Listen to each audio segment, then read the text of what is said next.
बच्चों, आज हम लोग पार्ट 8 कर्तव्य पालन का शेष भाग पढ़ेंगे। हम लोग नेक्स्ट वीडियो में इसका पहला पार्ट को पढ़ चुके थे।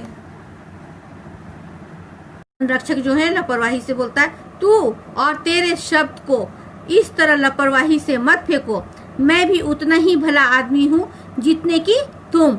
राजा जो है शांत होकर के कहता है, क्षमा करो मित्र। वन रक्षक मुस्कुराकर, मैं क्रोध में नहीं हूँ, पर जब तक तुम्हारी सच्चाई पर मेरा संदेह है तब तक मैं तुमसे विशेष प्रेम भाव नहीं दिखला सकता। यहाँ पर वन रक्षक जो है राजा को समझाते हुए कहते हैं कि मैं क्रोध नहीं हूँ, लेकिन तुम्हारे प्रति जब तक मुझे संदेह मेरा नहीं मिट जाता है, जब तक हम तुम्हारी सच्चाई को नहीं देख सकते हैं, तब तक हम तो तुमसे प्रेम से बातें नहीं कर सकते हैं, ना ही हम अपना प्रेम को तुमको दिखला सकते हैं। वन रक्षक, राजा, तुम ठीक कहते हो, मैं तुमको कैसे विश्वास दिला सकता हूँ। राजा भी कहते हैं कि ठीक है, तुम ठीक कह रहे हो, लेकिन मैं कैसे विश्वास दिला सकता हूँ। वन रक्षक, तुम जैसा मुनासिब समझो मैं करो। तुम यहाँ कहते हैं, तुम जैसा मुनासिब समझो करो। राजधानी यहाँ से 10 मील 16 किलोमीटर पर तो है। तुम अपनी राजधानी जाना चाहो तो मैं तुमको रास्ता बता पाऊंगा, और अगर तुम रात भर इस गरीब के घर में टिकना पसंद करो तो मेरे सिर आंखों पर रहो, सवेरे मैं तुम्हारे साथ चलूंगा। यहाँ पर वन रक्षक कहता है, तुम जैसा समझो, और राजधानी यहाँ से 10 मील या 16 किलोमीटर पर है, तो तुम राजधानी अगर जाना चाहोगे तो मैं तुमको रास्ता बता दूंगा, और नहीं तो तुम इस गरीब की कुटिया में तुम अगर रात बिताना चाहते हो तो रह सकते हो, लेकिन मेरे सिर आंखों पर रहो, सवेरे मैं तुम्हारे साथ चलूँ। मतलब कहने का ये है कि तुम मेरे आंखों के सामने रहो, और सुबह जो होगा मैं तुम्हारे साथ तुम्हारी राजधानी को चलूंगा। राजा, क्या तुम अभी साथ नहीं चल सकते? तो वन रक्षक, नहीं, चाहे तुम राजा ही क्यों ना हो। राजा, तब तो चलो, मैं तुम्हारे ही घर में रात काटूंगा।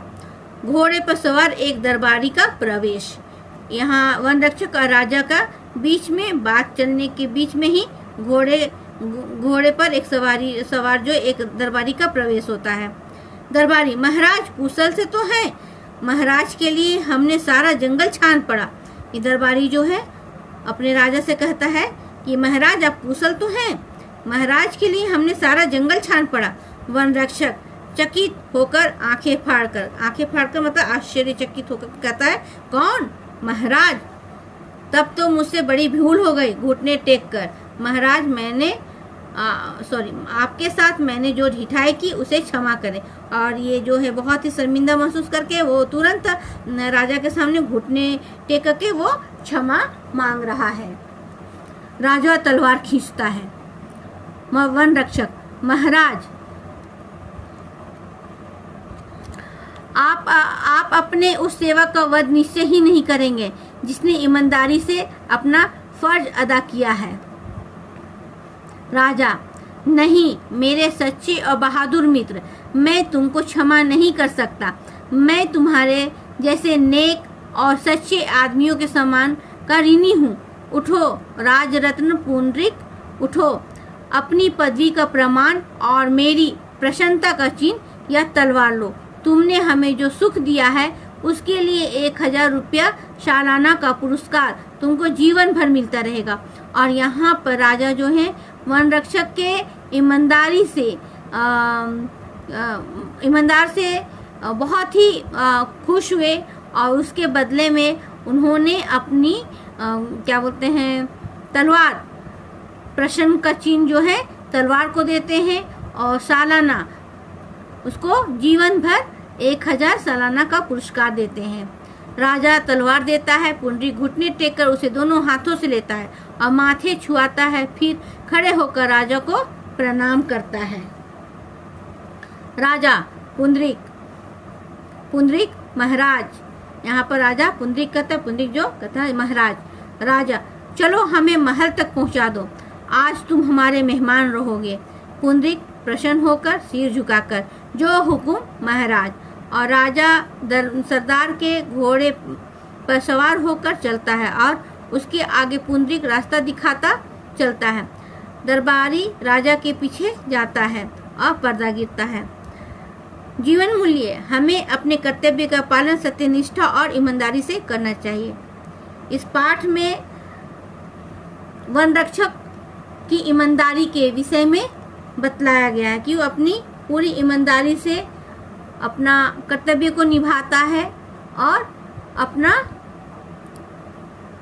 रक्षा, जंगल की रक्षा को करता है।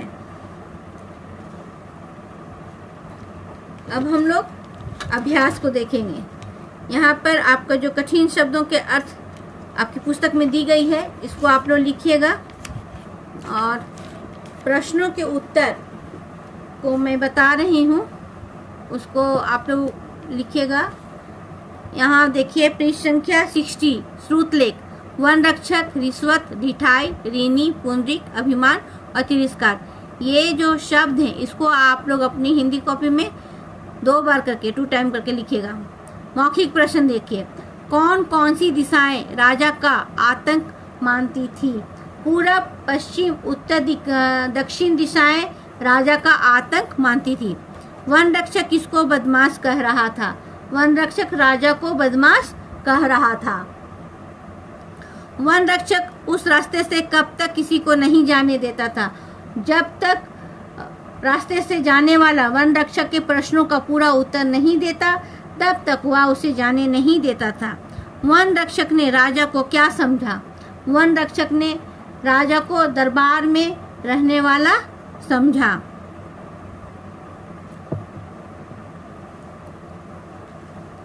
लघु उत्तरीय प्रश्न, वन रक्षक से किस प्रकार अपने कर्तव्य का पालन किया? वन रक्षक ने किस प्रकार अपने कर्तव्य का पालन किया?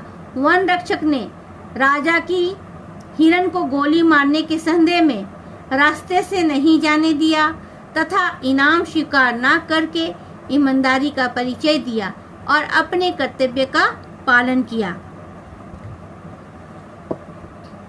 राजा वन रक्षक का क्या नाम था? वन रक्षक का नाम पुंडरीक था। राजा ने अपने आप को क्या बताया? राजा ने अपने आप को राजा का एक अफसर बताया। राजा पुंडरीक को क्या देता है? राजा ने पुंडरीक को 1000 रुपये का सालाना पुरस्कार जीवन भर के लिए दिया। दीर्घ उत्तरीय प्रश्न, राजा जंगल के रास्ते पर खड़ा होकर क्या विचार करता है? आप यहाँ पर देख सकते हैं।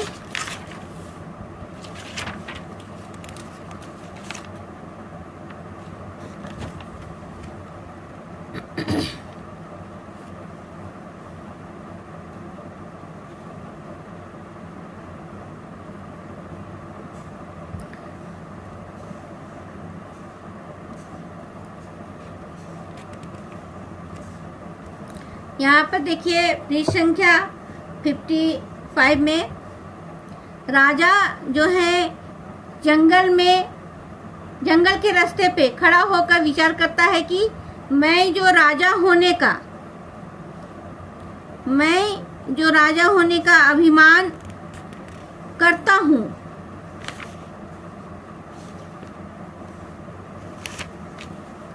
अभिमान करता था वह झूठा है।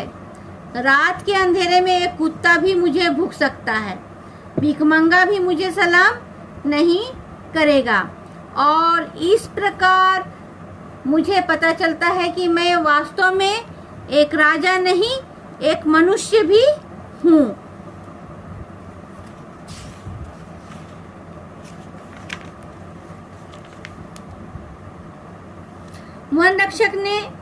राजा ने वन रक्षक को क्या प्रलोभन दिया? राजा ने वन रक्षक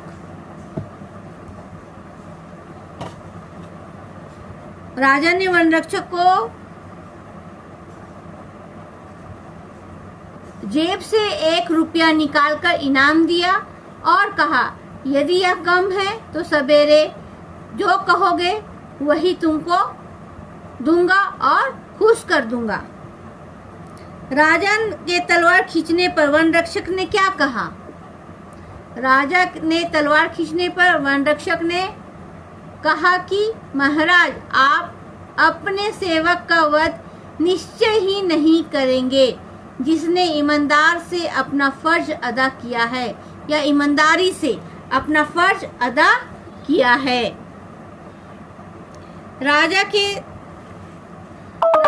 राजा ने